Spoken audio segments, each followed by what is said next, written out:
Welcome to Forging a Life podcast with Coach Christine Clark. Forging a Life is a Sunglow transformation production aired on Transformation Talk Radio and all your favorite podcast platforms. If you own a business, have a side hustle, desire to make the leap into self-employment, or just love human interest stories, Forging a Life podcast is for you. Christine Clark is an internationally certified transformational life coach. She is the coach for your entrepreneurial life, and these are her people. Jump into the fire with those forging success on their own terms with courage, tenacity, and resilience. These are men and women you could easily meet on the street in your own community. Gain wisdom, insight, knowledge, and inspiration each episode as these business owners get transparent with Coach Christine Clark, sharing their passions, challenges, and origin stories. This is Forging a Life.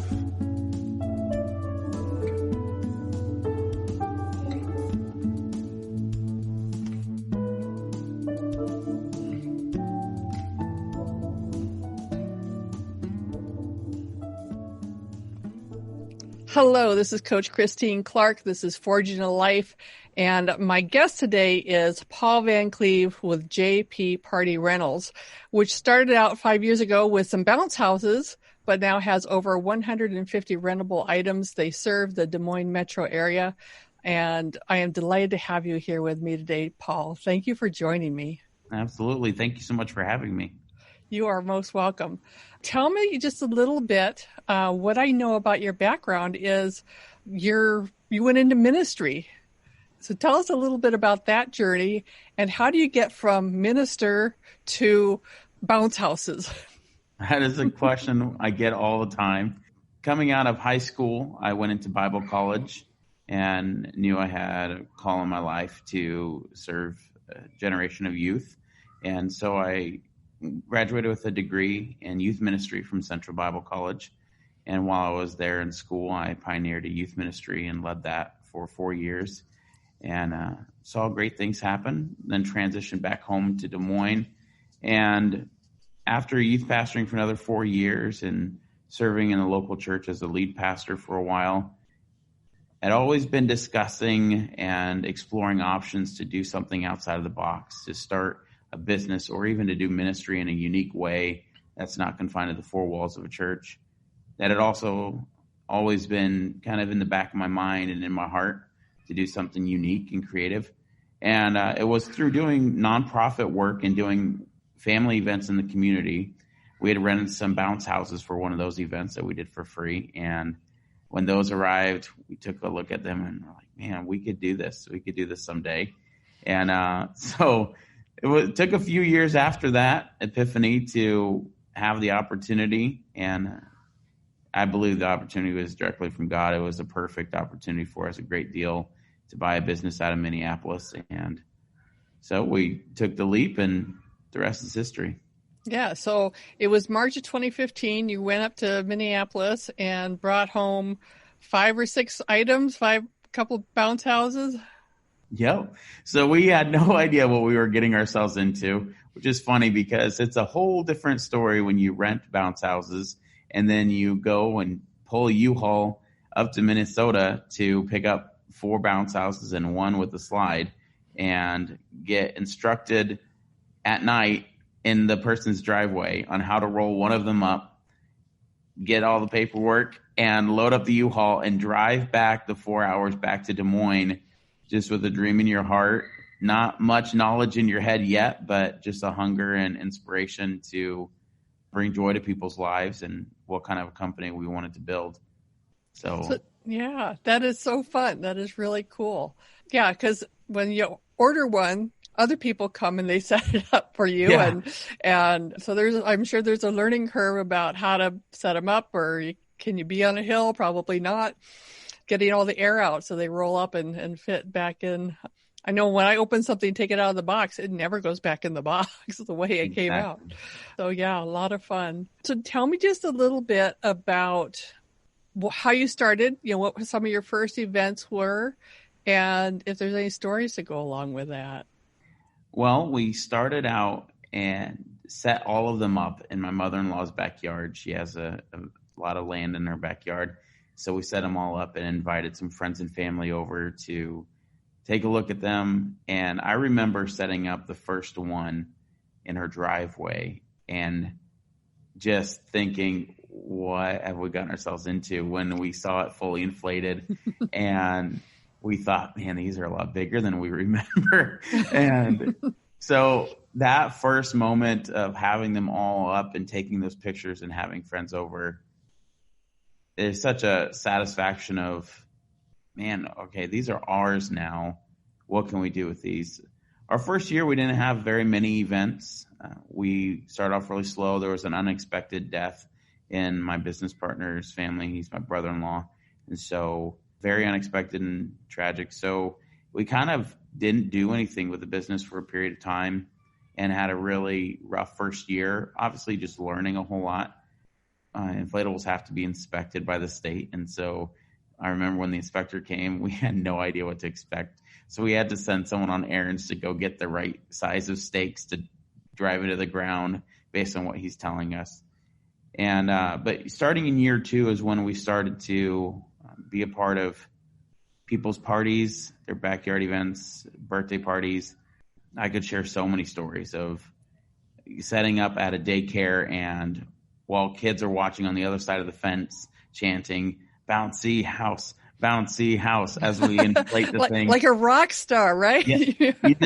You don't forget that. Or being a part of some weddings or festivals, and something we don't take for granted, the fact that it's not just a transaction or a product. People are trusting us to be a part of the biggest moments of their lives, or moments that we can help create lasting memories, to take it past just a birthday surprise to something that hopefully these kids will remember, or families will go to a festival together and it'll stick out in those young minds for the rest of their lives. Right.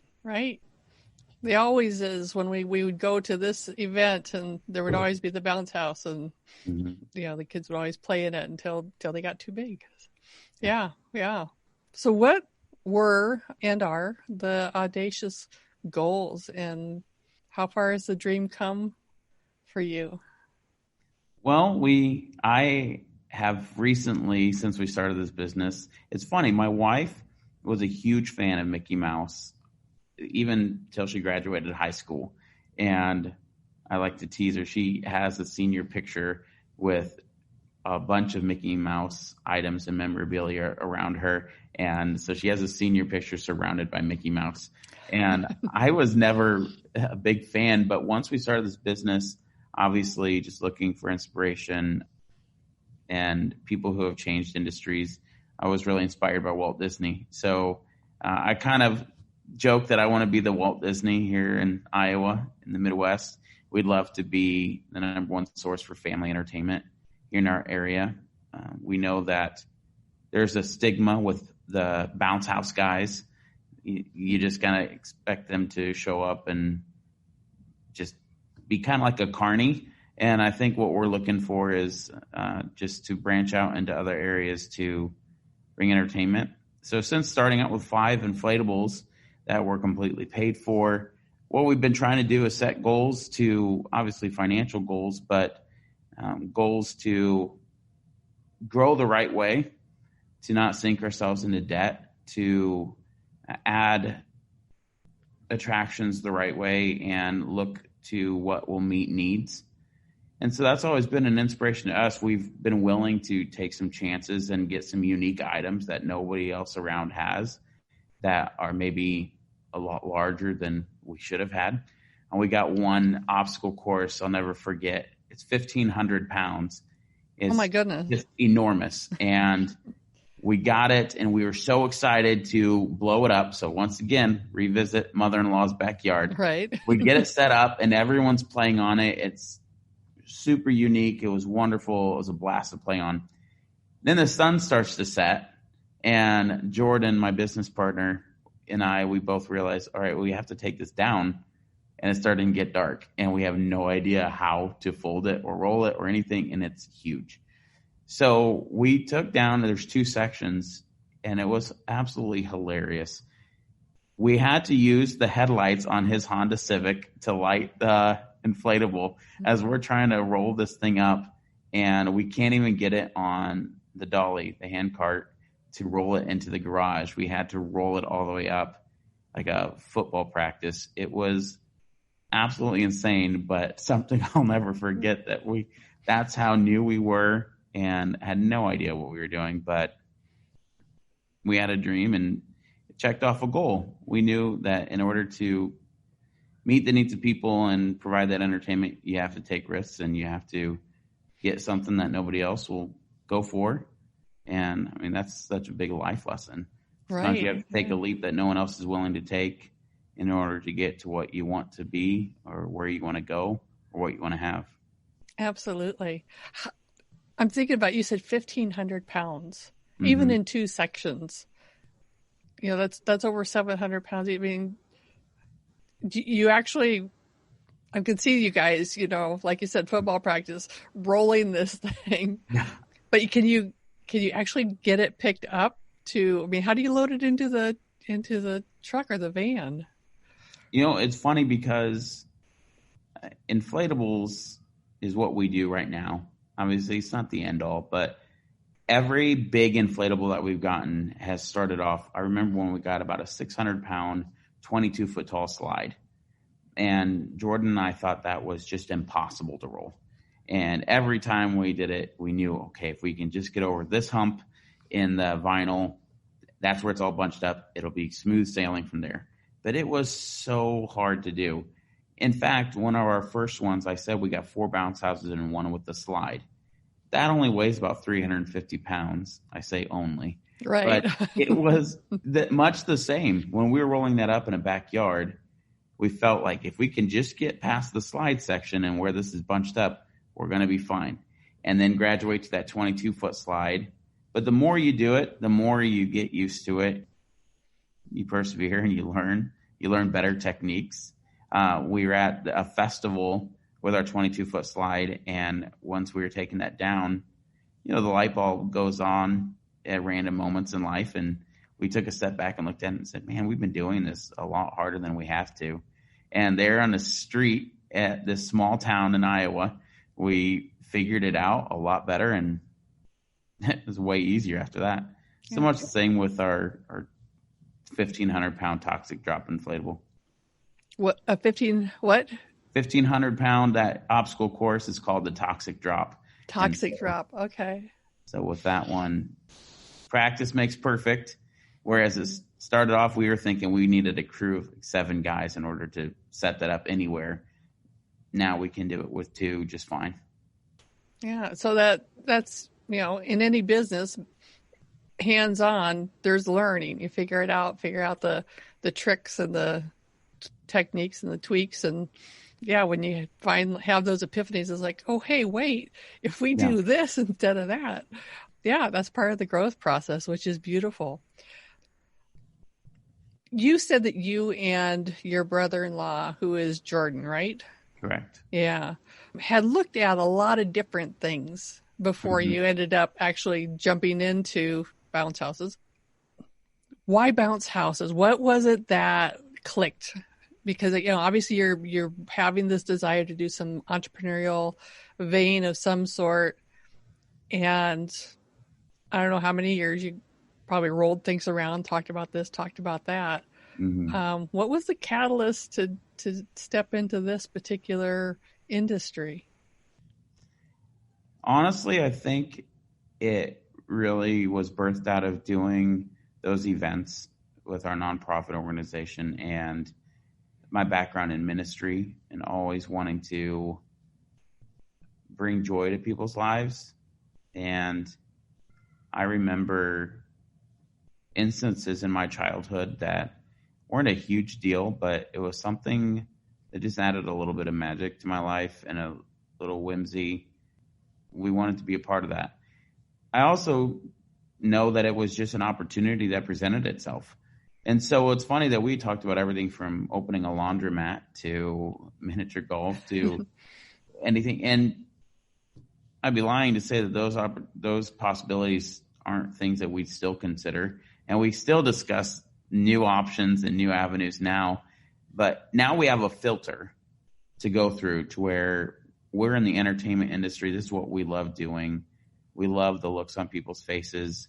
I say nobody can drive by or pass by an inflatable without double taking. I don't think it's possible. Even adults, if you're driving down the street and you see one off the road at a church or somewhere, everyone will double take and wonder what's going on over there.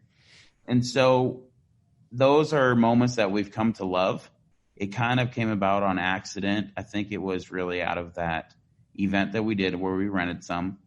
And then we both got good tax returns and decided, well, now it's time to start doing something. And through finding it, and I don't think those things happen by accident. I did use that word, but if you were going to rephrase that, how would you rephrase that?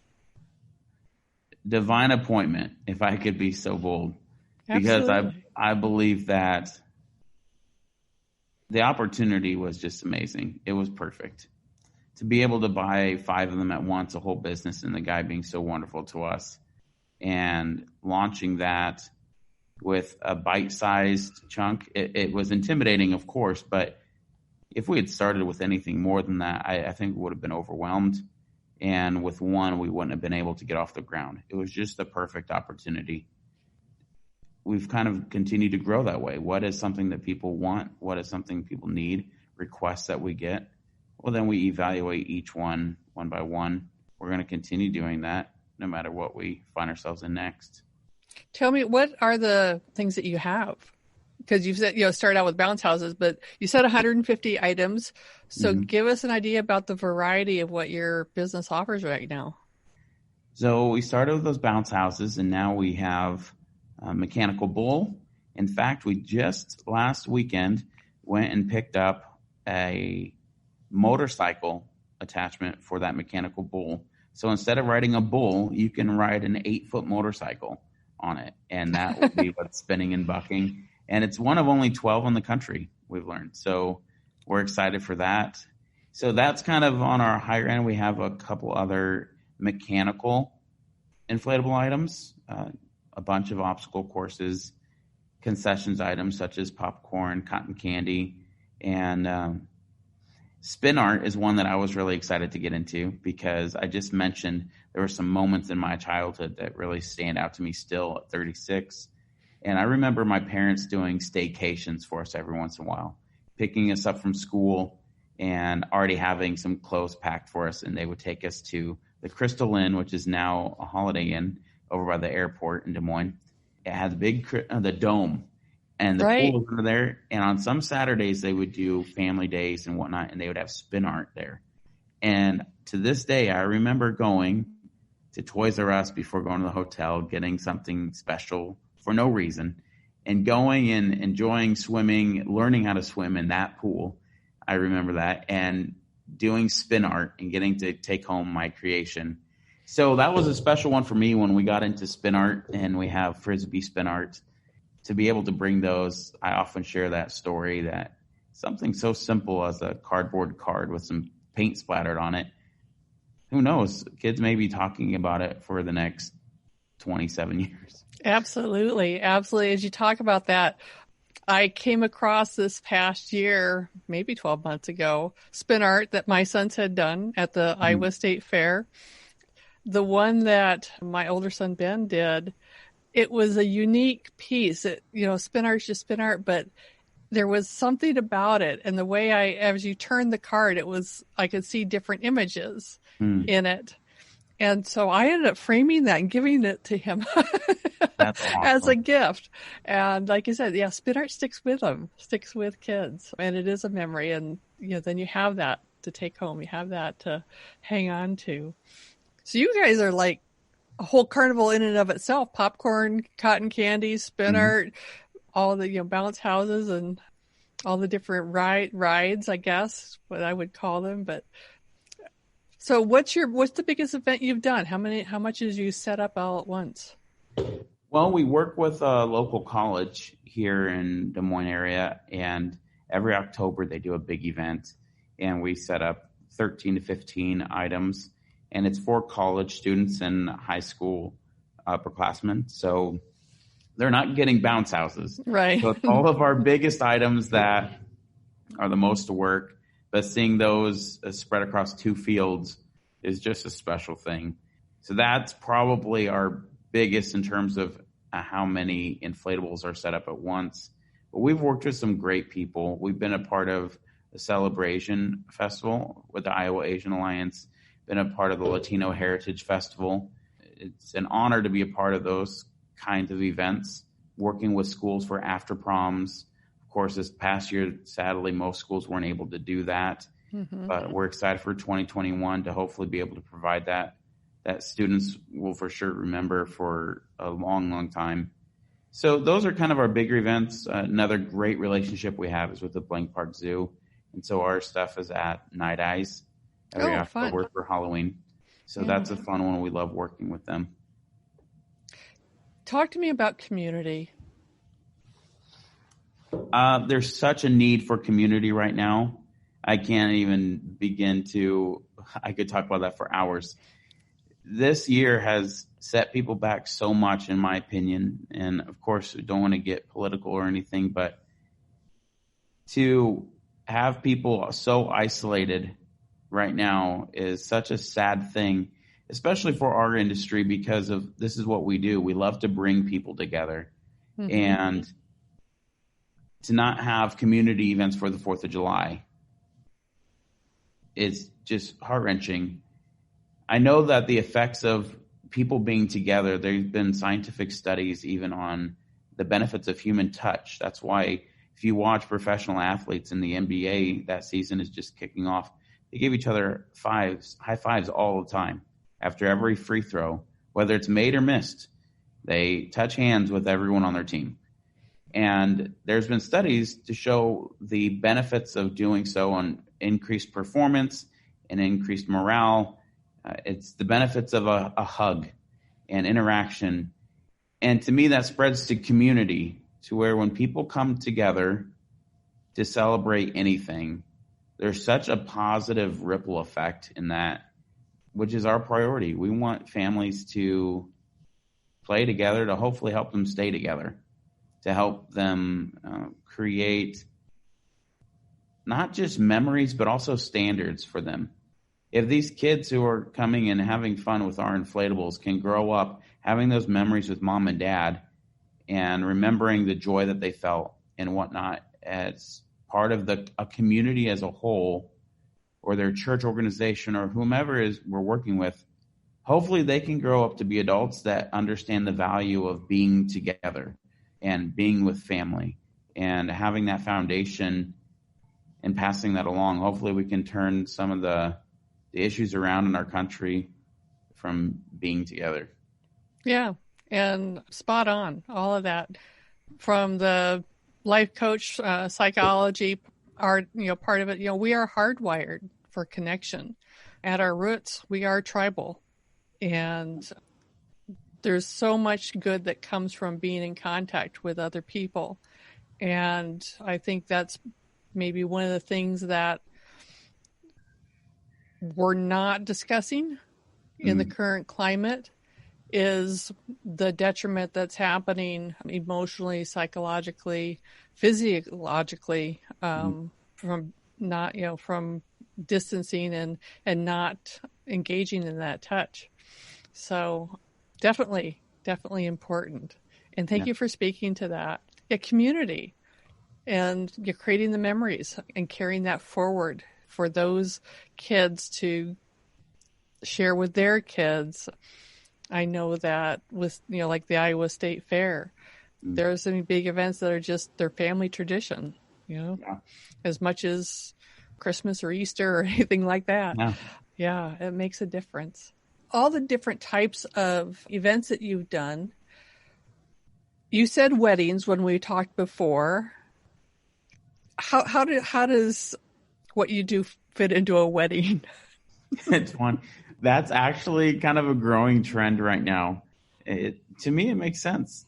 I wish that people understood that, as I said previously, I think there's kind of a stigma or kind of a inflatables are intended for this purpose and they're intended for kids or whatnot. The attractions that we have, I'm a very sentimental and nostalgic person. Okay, so much. I remember being a kid. One of the things I told my wife I wanted for Christmas, when I was a young boy, they had the Land Before Time dinosaur puppets at Pizza Hut. And that's how nostalgic I am. I was thinking, man, I remember having those. And now I want those again, just to put on a shelf and remember. Mm-hmm. So I know that's pretty unique. I'm nostalgic to a fault. But if we can create that kind of whimsy in adults as well, and not just for children, I wonder what kind of society we'd live in if people would just allow themselves to have a moment of nostalgia or have a moment of whimsy and be kids again. So with weddings, I think it makes sense. People can have it for the kids to entertain themselves during the reception while the adults mingle and dance and enjoy themselves. But we've also had our inflatables at a funeral or celebration of life. And so I don't think it's limited to one type of event. I think people need that for different reasons and need that for different seasons of their life. And so there's no wrong time to have some entertainment that we can provide. So we're honored to be part of those special moments. We don't take that for granted at all. Whenever I talk to a bride coming up on their wedding, it's very important to us to make sure that her special day is flawless and they don't have to worry about anything with the inflatable. Wonderful. Tell me the story of the funeral.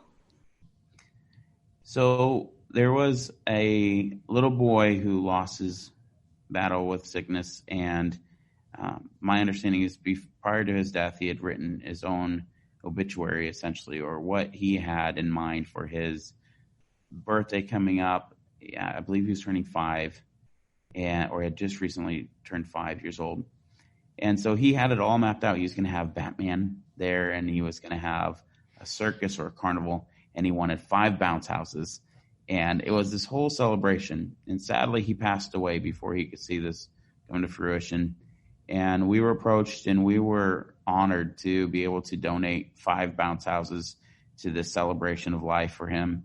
And we have a picture of our 5 bounce houses up on a hill. And it's one of my favorite pictures. And it was actually turned into the cover of a children's book that we have a copy of. It's animated, but we know exactly which one each of those bounce houses are, and we have the real picture. And Batman was there. A great friend of ours with Iowa League of Heroes is Batman. And so that's just something you'll never forget. You'll never forget being a part of that. It goes so far beyond the bounce house or bounce houses. It's those cherished moments of something that meant so much to a family who was grieving, and to be a part of that. And it was wonderful. The anniversary the next year, that family reached out to us and they rented an inflatable again, and they rented an obstacle course from us to kind of honor that memory and have some fun as a family. So it was an opportunity to stay connected as well. We loved that. That's beautiful. That is beautiful, Paul. Is this business of bounce houses, inflatables, I mean, you've talked about the bringing in the whimsy. Is this still ministry to you? Absolutely. Absolutely. And I think this is always kind of what was in my heart, even when I was a student in Bible college. And I never thought I was going to look like this. And again, if I could be so bold, I've learned a lot after being a youth pastor at a church in a staff position, that I always thought from when I was called into ministry in middle school that I was called to be a youth pastor. That was what my job was going to be. And I've since learned that God doesn't call us to a position. He calls us to people. And I feel like I was called to love and serve people. And I had it twisted all those years to think that if I wasn't operating in the role of a youth pastor, I wasn't fulfilling my calling. And God has since shown me that, no, he's called me to a generation and to bless families. And this is very much ministry. And I've even been able to pray with some customers at their house. And when we're tearing things down, and grandma told us that she had recently been diagnosed with cancer and was just really struggling. And to be able to pray with her on site was such a unique experience. And I've said it a couple times, I believe, that we're being a part of the biggest moments in people's lives, whether it's a birthday party or it's a family reunion or it's a 4th of July celebration or a funeral. We're being a part of these big moments that people are coming together for. And what better opportunity to show the love of Jesus and to bring actual joy to people's lives instead of just a fun time. So absolutely still is. What has been your biggest challenge? I mean, you've been in business 5 years, which is, you're off the ground. The statistics say, 75% of businesses don't make 5 years. So, you've crossed the line. But for you, what's the challenges? 2020. 2020. I haven't mentioned this whole time, but we also purchased a couple years ago an indoor play center that's been in the Des Moines area up in Ankeny for 14 years now. The playground for kids, and such a rich legacy there. Not many places like this last that long, for sure. 14 years is a long time for a play center, but the simplicity of it is what keeps it going. So we purchased it 2 years ago and have been having a blast running it and growing it and dreaming to reach people year round now instead of just in summer, and have families come to us. And that, I should also say, is a big portion of the ministry aspect of that.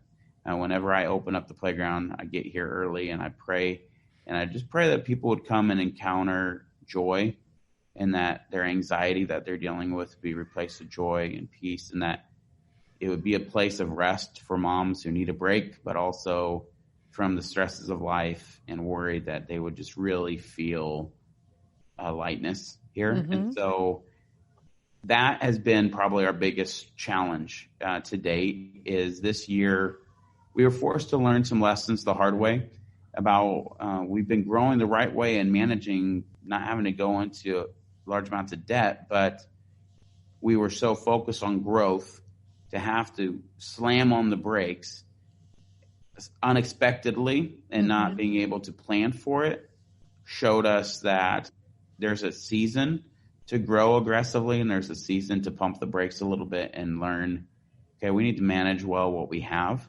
and be good stewards of what we already have instead of always focus on the next thing. Having a lot more overhead now. When you have inflatables that you own, you can kind of put those wherever. And for the longest time, we operated out of our garages. But with the playground for kids, obviously, it's a facility. So there's a lot more overhead, and there's so many wonderful employees that we work with. And to be responsible for their well-being and their livelihoods, 2020 and everything having to close for 3 entire months at the playground, obviously, that's just a huge setback that we're still trying to recover from. And so definitely that's been the challenge of just learning the hard way, screeching halt, and learning how to pivot, how to grind through and stay motivated and stay persevering even when you're scared. Yeah. One of the questions I wanted to ask you is, what has been the most, have you ever been scared or terrified? And the answer is yes, now. Absolutely. Right. Because you're, talk about pivot, but when you are shut down completely, the overhead's still there. Mm-hmm. Just there's no revenue coming in. Tell me about the grind. Tell me about the pivot. What things have you tried? And tell me that first. And then I want to ask, how do you keep yourself positive, because it would be so easy just to despair and to just, put a for sale sign on the play place and say, we're done. I can't handle this. So tell me first about, the grind and the pivoting. So back in March, when things were just starting to ramp up with COVID, we closed preemptively at the playground for kids. We closed, I think, about a month before we were supposed to with our category, but we listened to the backlash that we were receiving for being open still, and our foot traffic had dropped so low, and we decided to close when gyms closed. We thought that's when we had to. And so we shut down, and I cried. It was so hard to have to go to the manager of a facility and one of my right-hand guys as well, and to sit them both down and say, okay, we have to lock up. At that time, if you remember, we kind of thought it was going to be for 2 weeks. Right. Everything was kind of in 2-week increments. Mm-hmm. And so then having to come back and extend that and extend it again and extend it again, you realize real quick that we have to do something. So we focused that time on completing a lot of projects that we had wanted to do. We had already purchased previously the supplies to do so at the playground. And so we knew we could give the place a little bit of a facelift that we had always planned on. And that also could keep our staff busy a little bit. And so we pivoted that way to kind of try and make the place better when we reopened, and to still try and do some backyard events when kids weren't allowed to go back to school. We knew they're isolated. They can't be with their friends. If we can bring a bounce house to a backyard still, then we can still bring a little bit of joy to their lives, and they can get some exercise and get out of the house a little bit. Well, that didn't really work because we didn't want to advertise too much and offend people. It was such a precarious situation to toe that line. So one idea that I had and ran with was we make popcorn here at the playground, and we have cotton candy. So I sold and delivered bags of cotton candy and popcorn to people's homes and did contactless delivery. And they would just text me their orders. And I tell you, I kept coming to work. And I would sit in a dark facility and do a lot of praying and just a lot of brainstorming and trying to be busy and stay focused as much as I could on, we have to come out of this at some time. So how are we going to come out of this? And so going there to work and making at one point over 200 bags of treats to take. And I drove them all over the place. And it was so funny to tell people I'm delivering cotton candy. But it was a way to stay connected. It's a way to still be in the community and to be there for people. And it provided income when we needed it really badly. We pivoted on the rental side into tables and chairs. And so when people started getting together or doing their weddings again, but they couldn't do it in the venue, now people needed to do it in their backyard. And so we provided tables and chairs to people. So little areas like that where we could pivot into things that weren't necessarily inflatables was a way to keep going. I told our staff not to waste the opportunity. We didn't want to waste it, the time off. How can we grow through it? So we're on the other side. We get to decide what our new normal is. And I still hate that term, but to think about it in terms of, okay, if it's a time to stretch and a time to grow, we get to dictate what that looks like. And so don't waste the opportunity of downtime. Grow as a person in the meantime. So yeah. Stay at choice. Yeah. And that's huge. That is huge. Showing up every day, showing up to an empty facility. When you talked about when you had the traffic before the shutdown, about praying in the facility at the beginning of the day, I've been a part of a lot of really large events, and we would gather up all the service people that were part of the team that made the event go. We didn't call it praying, but we called it setting intention, just to set the energy for the room. And same kind of thing, wishing everybody that was coming into the event that they would find what they were looking for, and that everything would flow well, and that we would deliver. But I remember that piece. I have that image of you, though, with the shutdown, showing up to an empty place, but keep showing up, encouraging your staff to make the most of it. It's not what we wanted. It's not what we chose. It's what life threw at you. Mm-hmm. And yet there's still opportunity in that. Absolutely. That's huge. That is really huge. That's fantastic. Well, you had asked me about what motivates me. If you don't mind my jumping to that. Perfect. That yeah. So the importance of staying motivated and not wasting opportunity, even when you're still terrified. I'm still terrified. I came in this morning and was praying because we're still struggling. But something that I've introduced to our staff almost 2 years ago, and I was privileged to do one of our former manager's weddings this year. I was able to officiate her wedding, and I even used it in the ceremony. Is our mission statement before, or our slogan for the year was "Everyone counts," and it's a concept that I'm passionate about. I want to write a book on it. That everyone, not meaning every person, but everyone counts. Every moment, every transaction, every interaction, every day, every moment. A couple years ago, now actually, it's about 2 years ago to the day, I was diagnosed with heart failure. And so being 34 years old at that time and diagnosed with systolic heart failure woke me up and really shined a light on the fact that every breath counts. Everything you say counts. We live in a culture right now that is obsessed with the word matters. I think a problem with that is matters is so subjective. It's just true. What matters to you may be the most important thing to you, but it may not be the most important thing to me, and it doesn't matter as much to me. Everyone counts. So every decision we make, whether it matters to someone else or not, it counts. And it's either going to count positively or it's going to count negatively.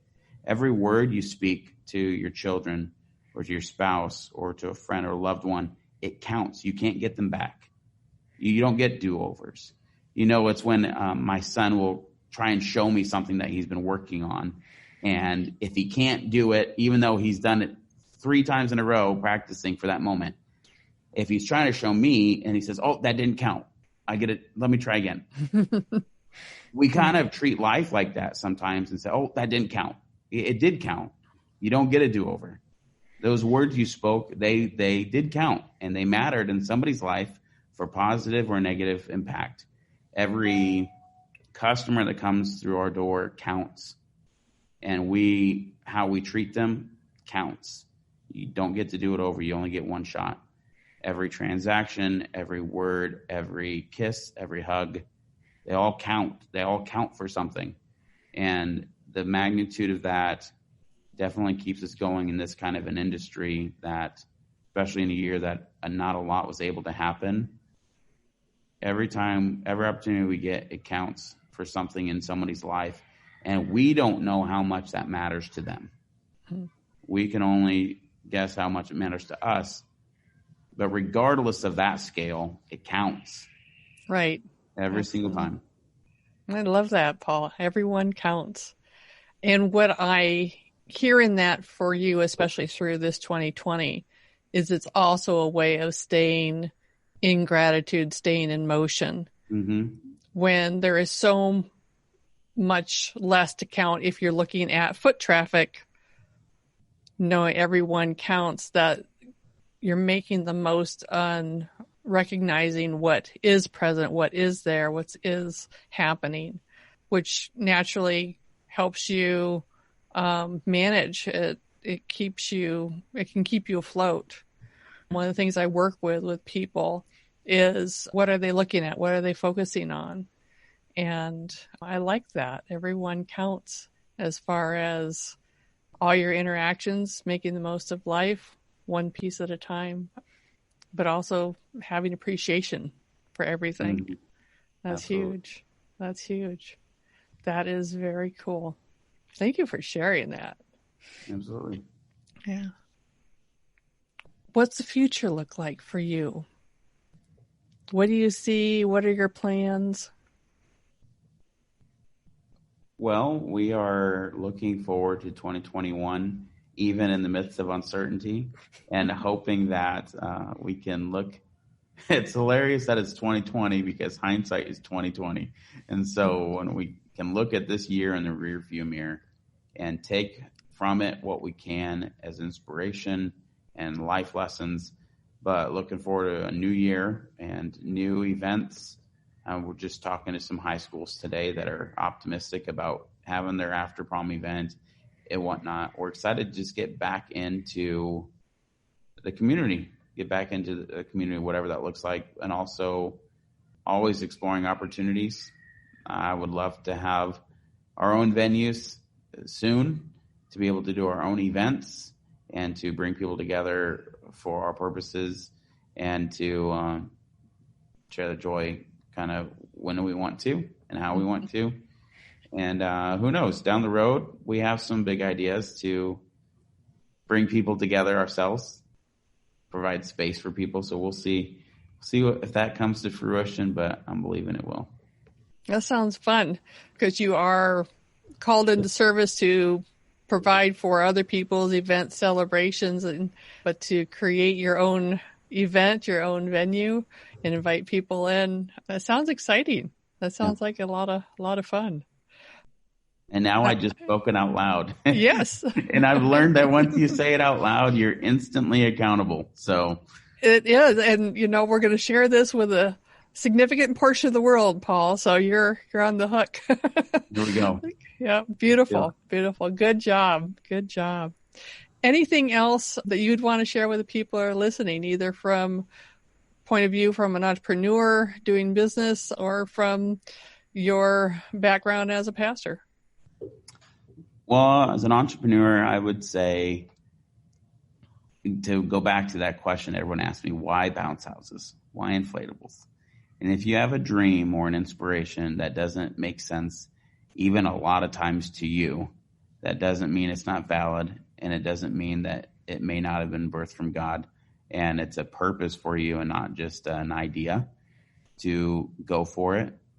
And even when it doesn't make sense, and even when you're sitting all alone in a dark facility and you question why you showed up that day, to keep going for it, because at the end of the day, you're pursuing something that matters. And that day counted, and it will count for what you're pushing for. So don't give up, even when you want to, with everything in you. Instead, take a little time off, go to a movie, find some inspiration around you, and get back on the saddle. Know that there's a God in heaven that loves you, and you do matter, and he showed that 2,000 years ago. And what better time than Christmas to think about Jesus coming to earth and the fact that he came to be a sacrifice for humanity. And I believe that with all my heart. And I know that right now it's such a time that people need purpose and they need peace in the midst of absolute chaos. I've never lived through anything like this in my life.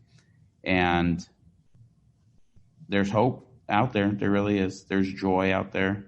And the Bible says the joy of the Lord is our strength. And so that's something we're trying to do with our company. And we hope to be a part of people's lives again in the coming year, and to bring a little bit of that joy and light to your situation. And just know to keep your head up. There is light at the end of darkness, and joy comes in the morning. Lovely.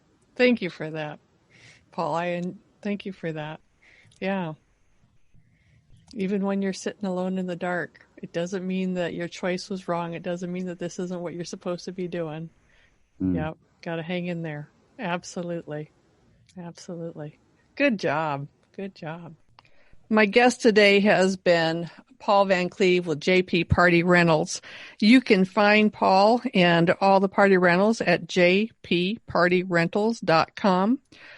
You can also find the Playground for Kids. That is theplaygroundforkids.com for their space in Ankeny. Paul loves to meet with people one-on-one, to plan your events, to just chat and connect. And you can call him at 515-444-2302. Paul, thank you so much for joining me today. This has been a fantastic conversation. Absolutely. Thank you so much for having me. It's been my pleasure, and I've enjoyed every minute. Wonderful. Thank you. Hello, this is Coach Christine Clark. The conversation with Paul Van Cleave was just fun and rich. And throughout our conversation, there were pieces where Paul was talking, and I thought, oh, this is so good. This is so rich. So I want to pull out some of those pieces and just highlight them. At the beginning of our conversation, he talked about driving the 4 hours home with a U-Haul full of bounce houses, a dream in the heart, and not much knowledge in your head. And I thought, yes, that's how we go into business. When we are inspired, we have this thing that we're excited about, and we dive in. And we know that this is what we want to do. There's a lot of enthusiasm, but there isn't much knowledge. Even if it's something that you've been doing for a while, when you switch the gear to make it from a hobby or a sideline or something you do just for you to something that you're going to monetize, there's so much learning that happens. That's how they started, and I think that's how most of us start, how we want to start business. Later, Paul talked about growing the right way. For them, that meant not going into a huge amount of debt and to meet the needs of their clients as well as the needs for their business growth. And when we do goal setting, I think that's one of the pieces that we overlook. It's something I know I've overlooked. Not just that what the goal is, but how I want to grow, how I want to proceed, and to be able to put parameters on what is going to be acceptable for risk, what is going to be acceptable for the amount of effort, what fits with your lifestyle, what fits with your values. And those are really critical pieces to include when you're looking at your business plan. I loved the ease with which Paul was able to articulate that. It was just rock solid. I also appreciated when Paul had the candor to talk about he never thought his ministry would look like this. When early on he had a decided idea about how that call was to come to fruition, and realized later that he had it all twisted up. It wasn't a role he was called to. It was serving people. And all of us in entrepreneurship are serving the world in some fashion. And we're called to provide our piece to serve others. And part of the beautiful growth process of becoming who we are meant to be, doing what we're meant to do, is that it changes and it morphs and it shifts.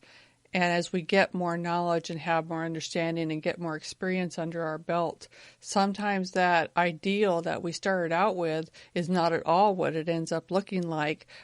And it's something better. It's something more real. It's something more authentic. And that's a really beautiful part of diving into entrepreneurship, is you get to find that out about yourself and about what you're doing.